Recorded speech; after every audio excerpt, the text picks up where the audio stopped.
आज इस वीडियो में ढाते विश्वास कहानी का ऑब्जेक्टिव पढ़ेंगे।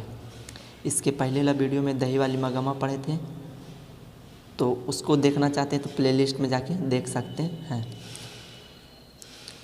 आज ढाते विश्वास कहानी का ऑब्जेक्टिव पढ़ेंगे, तो चलते हैं वीडियो को स्टार्ट करते हैं। तो पहला प्रश्न क्या कहता है, ढाते विश्वास कहानी के लेखक कौन है? तो ढाते विश्वास कहानी के लेखक कौन है? तो सतकोड़ी होता इनके लेखक हैं। ढाते विश्वास कहानी के लेखक कौन है? तो सतकोड़ी होता। अगला प्रश्न चलते हैं फिर से। सतकोड़ी होता का जन्म कब हुआ था? तो सतकोड़ी होता का जन्म कब हुआ था? तो 29 अक्टूबर 1929 ईस्वी को हुआ था। अगला प्रश्न फिर से आते हैं कि ढाते विश्वास सतकोड़ी होता का जन्म कहाँ हुआ था? तो सतकोड़ी होता का जन्म कहाँ हुआ था? तो मयूरभंज में हुआ था, जो उड़ीसा राज्य में स्थित है। अगला प्रश्न फिर से आते हैं कि उड़ीसा की राजधानी कहाँ है? तो उड़ीसा की राजधानी कहाँ है? भुवनेश्वर। उड़ीसा की राजधानी कहाँ है? तो भुवनेश्वर उड़ीसा की राजधानी है। अगला प्रश्न क्या कहता है? फिर से आते हैं कि सतकोड़ी होता किस भाषा के कहानीकार थे? तो किस भाषा के कहानीकार थे? तो उड़िया भाषा के कहानीकार थे। फिर से अगला प्रश्न आते हैं कि ढाते विश्वास कहानी में कहाँ की बाढ़ की चित्रण किया गया है? तो कहाँ के चित्रण किया गया है? उड़ीसा राज्य का एक छोटा सा गांव का चित्रण किया गया है। अगला प्रश्न फिर से आते हैं, सतकोड़ी होता के लगभग कितनी पुस्तकें प्रकाशित हो चुके थे? तो कितनी पुस्तकें? तो लगभग 1 दर्जन पुस्तकें प्रकाशित हो चुके थे। नेक्स्ट प्रश्न क्या कहता है कि ढाते विश्वास कहानी के अनुवादक कौन थे? अब यहाँ अनुवादक हिंदी रूपांतरण किसने किए थे? तो हिंदी रूपांतरण राजेंद्र प्रसाद मिश्र ने किए थे। सतकोड़ी होता लिखे थे उड़िया भाषा में, इनका हिंदी रूपांतरण राजेंद्र प्रसाद मिश्रा ने किए थे। मिश्र। तो इसका राइट आंसर क्या हो जाएगा? राजेंद्र प्रसाद मिश्र। अगला प्रश्न फिर से आते हैं, ढाते विश्वास कहानी का प्रमुख पात्र कौन है? तो प्रमुख पात्र कौन है? तो लक्ष्मी है प्रमुख पात्र। फिर नेक्स्ट प्रश्न आते हैं, लक्ष्मी के पति कौन थे? तो लक्ष्मी के पति कौन थे? तो लक्ष्मी के पति लक्ष्मण था। नेक्स्ट प्रश्न फिर से आते हैं कि लक्ष्मण कहाँ नौकरी करता था? तो लक्ष्मण कहाँ नौकरी करता था? तो कलकत्ता में नौकरी करता था। अगला प्रश्न फिर से आते हैं कि लक्ष्मी किसके यहाँ काम करके अपना जीवन यापन करती थी? तो किसके यहाँ करती थी?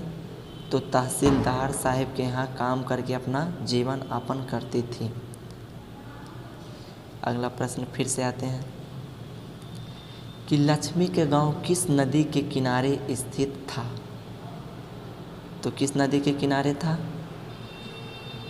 तो देवी नदी के किनारे स्थित था।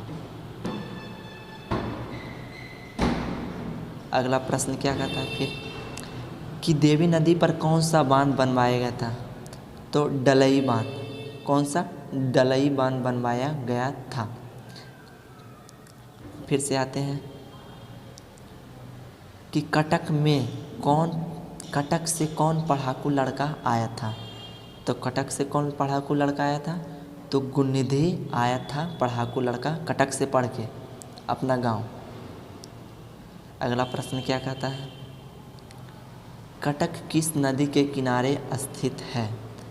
तो कटक किस नदी के किनारे स्थित है? तो महान नदी के किनारे स्थित है कटक शहर। अगला प्रश्न क्या कहता है कि महान नदी पर कौन सा बांध बनवाया गया था? ये तो सब जानता है, अधिकतर लोग जानता होगा कि महान नदी पर कौन सा बांध बनवाया गया था? तो हीराकुंड बांध।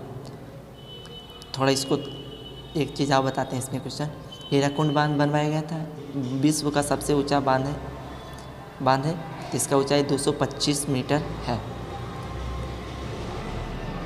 अगला प्रश्न क्या कहता है, क्या अकेले नहीं आकर सगे संबंधी के साथ आती है? तो क्या आती है? विपत्ति। कहानी में दिया हुआ था क्या अकेले नहीं आकर सगे संबंधियों के साथ आती है? तो क्या आती है? विपत्ति। नेक्स्ट प्रश्न क्या कहता है कि पत्थर का बांध किसने बनवाए थे? तो किसने बनवाया था? तो महाराज आयाती केसरी ने पत्थर का बांध बनवाया था। अगला प्रश्न फिर से आते हैं। अगला प्रश्न क्या कहता है, किस फूल की तरह लोग मुरझा गए थे? तो किस फूल की तरह लोग मुरझा गए थे?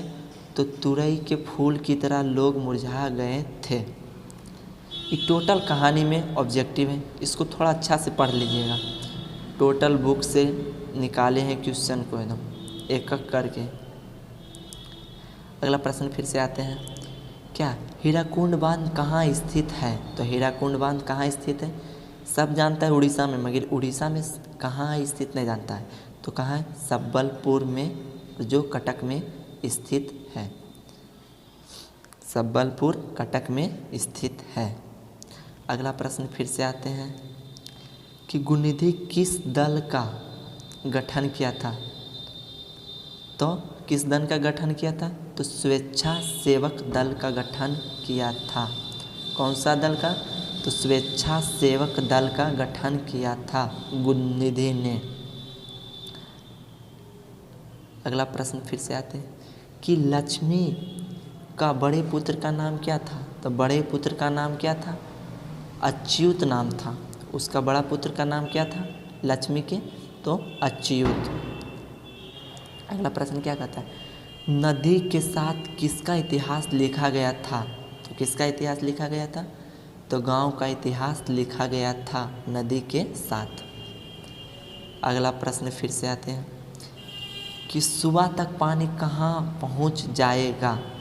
तो सुबह तक पानी कहाँ पहुँच जाएगा? एरसमा एक जगह था जहाँ पानी पहुँच जाएगा सुबह तक। अगला प्रश्न क्या कहता है, गुणनिधि ने लक्ष्मी को क्या कहकर पुकारा करता था? तो क्या कहकर? तो मौसी कहकर पुकारा करता था। अगला प्रश्न क्या कहता है कि गांव के लोग नदी को क्या नहीं कहे थे? तो इस कहानी के अनुसार क्या कहे थे? क्या नहीं कहे थे? तो शत्रु। किस कारण? बाढ़ आता था, लेकिन बाढ़ से उनका भी लाभ होता था।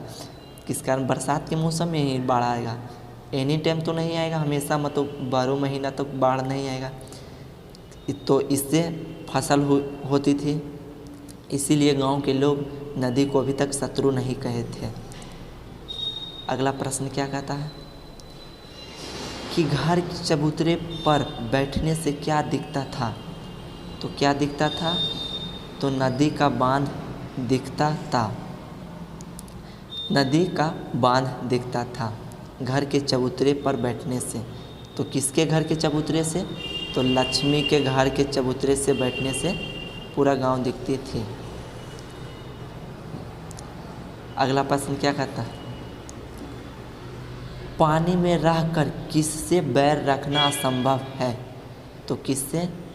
तो मगरमच्छ एक ऐसा जीव है जिससे पानी में रहकर उससे बच नहीं सकते हैं, मतलब वही असंभव है, बैर मतलब बच नहीं सकते हैं। तो किससे?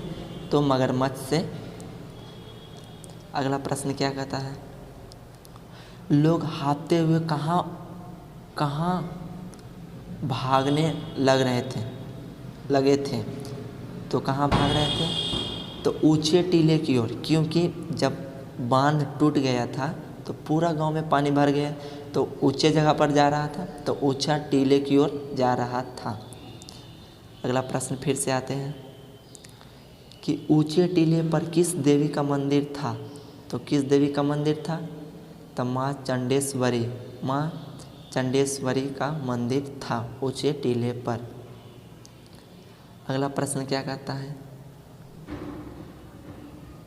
ऊंचे टीले के नीचे क्या स्थित था।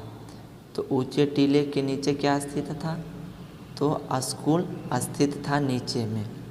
ऊंचे टीले पर चंडेश्वरी का मंदिर था और नीचे स्कूल स्थित था।